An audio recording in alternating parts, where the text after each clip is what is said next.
Hey everybody. Last time we were in class, we practiced simplifying algebraic expressions by combining like terms. Today we're going to learn about the distributive property, which is another way to simplify different types of expressions. But before we get to that, we're just going to start with this problem here, 4 times 57. Now remember, we can think about multiplication as finding the area of a rectangle, right? We can think about 4 times 57 as representing the area of a rectangle. That's, let's say, 4 inches wide and 57 inches across, right? 57 inches long. Now to find the area, right, we would set it up probably something like this is how we're used to doing it. We do 4 times 7, that's 28. We carry the 2. 5 times 4 is 20. We add the 2, we get 22. So 57 times 4 is 228, right? Now, there's another way we can think about this. Instead of 4 times 57, we can think about it as 4 times 50 plus 7, right? Because 50 plus 7 is 57, right? If I was doing the order of operations here, I would do 50 plus 7 times 4. And that would give me 228. Now, if I'm going to draw a rectangle here, my width is still 4, right? But I'm really breaking the length up into 2 sections. One section is 50 inches long, and one section is 7 inches long. Now, if I find the area of these smaller parts, let's see what we get. 4 times 50, that's 4 times 5 is 20, and I add a 0 because of that 0 on the 50. That's 200. And 4 times 7 is 28. Now if I add those together, I get 228, which is the exact same answer as we got over here, right? The same thing, but 2 different ways of doing it, 2 different ways of thinking about that rectangle. We can think about it as one rectangle with a width of 4 and a length of 57, or we can think about it as 2 rectangles with the width of 4. One of the rectangles has a length of 50 and one has a length of 7. But when we find the area of those 2, it's the same thing as we got before. The same thing is going to happen here. We have 3 times 24, and just watch. We can think about this as the area of a rectangle that's 3 inches wide and 24 inches long.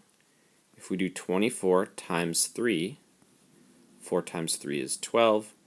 We carry the 1. 2 times 3 is 6, plus 1 is 7. So we get 72 as our area, 72 square inches. Now, if I change that 24, if I rewrote that as 3 times 20, and we have a second rectangle that's 3 by 4, 3 times 20, 3 times 2 is 6, so we add the 0 from the 20, and 3 times 4 is 12. 60 plus 12 is 72, right? So one way to think about this, 3 times 20 plus 4, really what we're doing is we're just doing 3 times 20, and then we're adding 3 times 4, right? 3 times 20 is 60, 3 plus 4 is 12. And we add them together, we get 72. Let's try one more of these just for fun. 6 times 17, right? I could do it the traditional way. 6 times 17. 7 times 6 is 42. 1 times 6 is 6, plus 4 is 10. 102.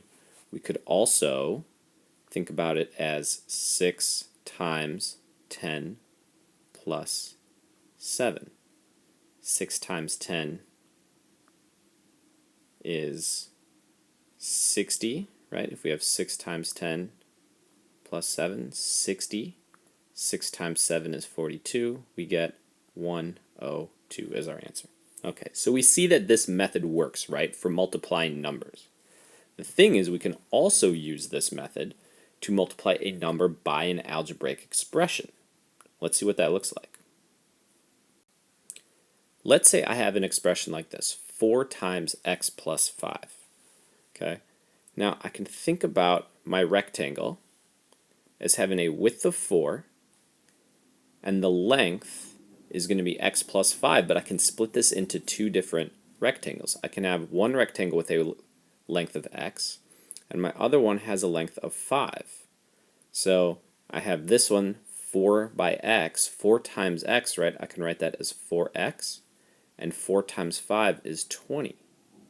So I can rewrite this expression as 4x, and I'm adding both of these together, right? Plus 20, just like we did before, right? We can think about this line here as really representing a plus sign because we're adding the two areas of these together. Let's try another one. Let's try 8 times 3a plus 9. Okay? We can think about our rectangle, a width of 8, and we're going to be split into two different lengths. We have one that's 3a, and we have another where the length is 9. 8 times 3a, we can do 8 times 3, that's 24. So that gives us 24a. 8 times 9 is 72. So our answer is 24a plus 72. And the great thing about writing it this way is that there's no more parentheses. So this is a much simpler way to write it because we get rid of the parentheses, that multiplication is now gone, and we're just left with an expression with two terms, which is a lot easier. Alright, let's just try two more examples here. I'm going to draw my boxes. Okay, I'm going to put the 5 over here. I'm going to split this one into two sections. My first section, I'm going to write the 7x up here. Over here I have a positive 2. 5 times 7x, 5 times 7 is 35. X, because we still have that 35 times x, and 5 times 2 is 10. So my answer becomes 35x. Remember, this line is like a plus. 10. Okay? And our last one here, we'll draw our boxes.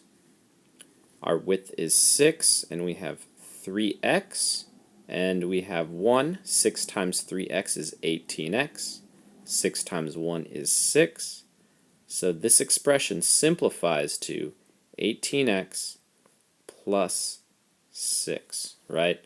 No more parentheses, and we just have an expression with two terms.